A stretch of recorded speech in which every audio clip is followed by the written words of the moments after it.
What's going on, everybody? Welcome to the Power Circle. Now look, I just posted not too long ago, laid in bed, and just felt incomplete but accomplished. I don't know, it's take some time for me to be able to get the guts to even do this. There's something about that ego, or that attached thing about ourselves.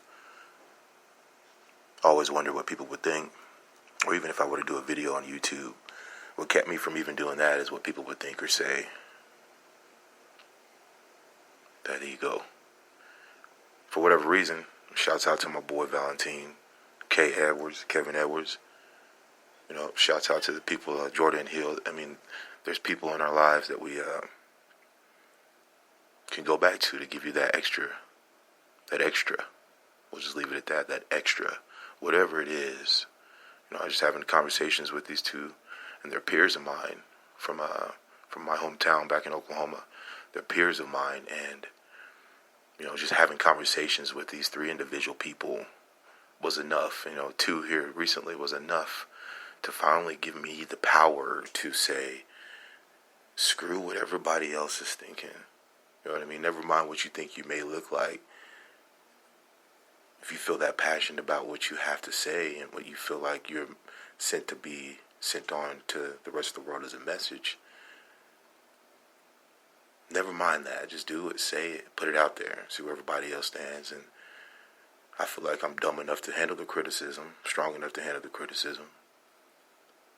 Probably too weak to be able to handle the haters, and I understand them why there even is that. But ultimately, you know, fighting with this, what's the podcast? What's it going to shape up to look like? It's got to be just perfect. And, you know, one of the homies told me, shout out to Jordan Hill, he told me, you know, everything you do, the first of your everything is going to be pretty much trash. And that's just what it is, you know. I'm here to accept that. So I'm expecting it to be a little trash, but hopefully and ultimately, and really the essence of it all, I want to be able to inspire. Never mind what you look like, man. Never mind what you sound like, because it's all what you think you might sound like to someone, really. Never mind that. You know what I mean? Never mind where you're at in life. I always get this, and this is some of the main conversations that I have with my mom. Shouts out to my mom. And to the new listeners and those that don't know me, I'm a black man in America, originally from Oklahoma. But my mom, you know, bless her heart, different generation, you know. And this is where I get it from. The time is not right. And sometimes you really don't know when is the right time. Do you think Bill Gates ever thought when the right time was, whenever he had an idea to act upon it? Before any president decides to run for president, or anybody that's successful decides to do anything successful, I wonder if they've ever thought it's not the right time, or I don't have enough yet, or I don't look enough yet.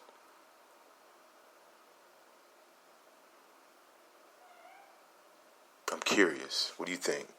Are you in that state to where you're not enough yet? Because the world's waiting, man. The world's waiting. Think about it. Seriously think about it. Never mind what I look like, sound like, what my agenda is. Let's listen with openness, and really think about it. We wake up, go to sleep, go to work. Wake up, go to sleep, go to work. Go to school, go to practice, go to work. Hustle, whatever it is. It's a day to day. Oh, wake up, do it again. Put your clothes on, do it again. Boom, boom, boom, repetition. What are we doing it for?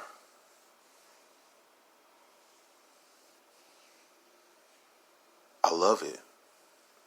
But I'm confused. Like, what is it for?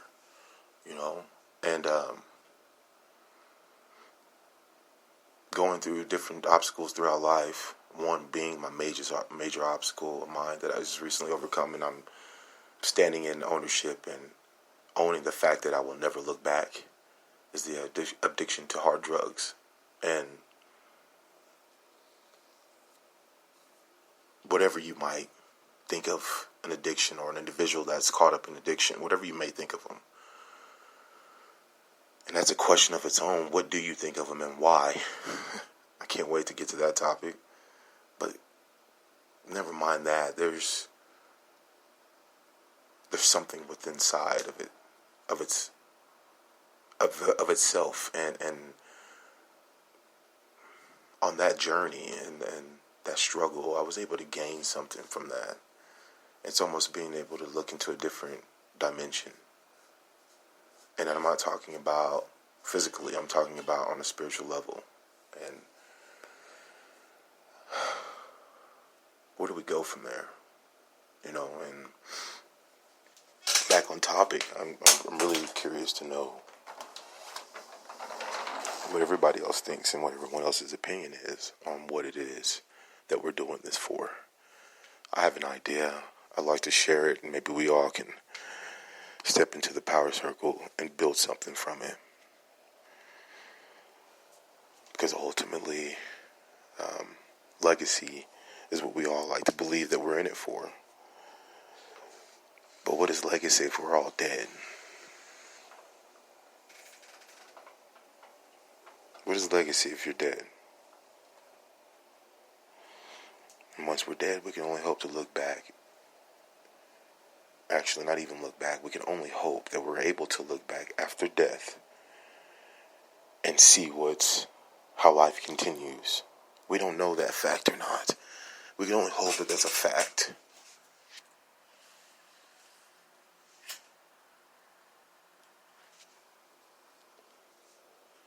Is there a way to look deeper into that? Because I think there's where some answers will lie. I think ultimately, though, I think what's important is to understand what's in front of us. I'm talking and speaking from the United States of America. If we can accumulate all of our future trends and that only affect America, what does our future look like? And this is a question you could probably ask yourself, because I do it often. What am I doing today that's going to make things better for America tomorrow? And I think that's once you start, and I'm going to tell you the journey, and this is what it looks like, honestly, for me. And I'm sure with the rest of the world, there's someone else out there that shares the same perception and feeling and outlook on life. But from the depths of addiction, hardcore drugs, to being free of that string and that burden of it controlling your everyday life and everyday move, to being able to see what's truly here, you get consistent with that action, and then you start looking at how you're parenting, and then you can't help but to allow conviction to come over you if you're parenting or guiding your children with demands to act a certain way. So then your actions, you can't help but to look inwardly. Personally, me speaking, I'm a coach, and I've been coaching youth basketball for quite some time now, and as I coach these kids to push through and persevere, I can't help but to look at my life and seeing if I'm applying the same things that I'm saying to these kids, let alone my own. And so there comes a time to where you're struggling to grow into a positive direction, and what you say is not reflecting in action. But I'm here to tell you now that you keep pushing it, it's there. And now I'm here to a point, and my wife would tell you, this is where everybody's been telling me to be sober, be here now, accomplish things. I'm here, I'm ready. And I'm looking around like, let's go. Where's everybody at? And so I've reached out to my friends, man, and a couple of my friends, like I said, like, where's that power, that extra oomph come from? That extra, where does it come from? And being able to just really sit back and reflect and realize that, I've been putting this off because I'm worried about what I'm looking like and sounding like, and really put in perspective, like, with this recovery, I've had to limit myself and my circle to who I deal with and put things in perspective, like who are people that, I feel are positive in my and my direction of sobriety, I reach out to them. And this is multiple times that we've had communications, but on this day, this specific day, I had the power to finally look past that. And I think I'm getting more comfortable as we speak. This is a podcast number 2, and I hope that this is something that we can build upon. But as of right now, I'm curious, like there's major questions. If you look in the data, and we'll talk more about this in further episodes. And I'm an 85 baby, and this is talking from this perspective, an 85 baby, and the data from an 85 baby that I'm able to research and find from numerous that I can further. New York Times 1 is a huge cited of information that you can look this up at. Here within the next, maybe 5 to 7 years, maybe even 10 now. I'll have to go back and reflect on it and look at it, actually.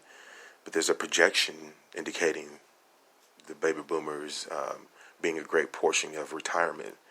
And that level of leadership and that leadership baton is in position and the cycle of being passed over to our generation. And so, as I'm renewing myself, it's hard for me not to look at things around me and to see and project how my kids are going to fit in America, how my kids are going to fit in the world, what things are going to possibly affect them that affect me. What are the odds of them falling through the cracks and the being put in the wrong positions like I did that put me to where I was led down the streets of drug use? How do we eliminate that? How many people in the world don't mind that there's a loop, there's a hole there for that to happen? And that's fair. I think the democracy that we live in is fair to say there's got to be some winners and some losers. Me being a competitor, I don't like losing. And I hope the listeners don't like losing. Don't nobody like taking an L. But America, though, I feel like the direction we're heading and some of the way that we're heading and how I'm projecting the way that America is headed is by athletics. And being on the front line of athletics by coaching, you're able to see an inside look on how these kids are going to be developed in the future. And I tell you, and it's really hard to even really talk about it until there's more coaches involved. Like, what's the right way to approach a child? What's the right way to push a child? I know from the state of Oklahoma, where I'm from, we got some dogs. We got some ballers. And they like to be pushed. Now that I moved here to Colorado, I've seen some different ends of perspectives to where some kids are like, and I don't know if it's the kids or if the parents prefer this to be talked to a little bit differently. And we'll get into some of my experiences that I've had with some of the parents. Some of the reviews or feedback that I've got are mostly good than none, but there are those parents that don't understand that different methods of encouraging a child or guiding a child in a direction.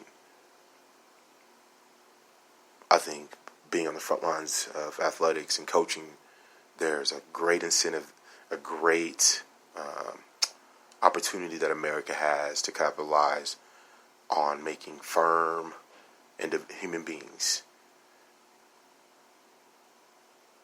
We all look back and look into the neighborhoods and look at kids that are playing and performing amateur-wise, and then we compare them sometimes. I don't know if you do, I do. As actually here recently,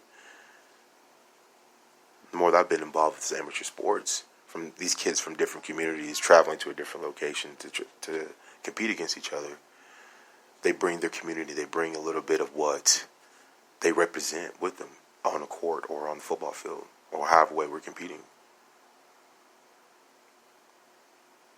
There's a lot of data right there, guys. There's a lot of data there, and I guess this is a little bit what brings me to this conversation, what I feel like is a movement.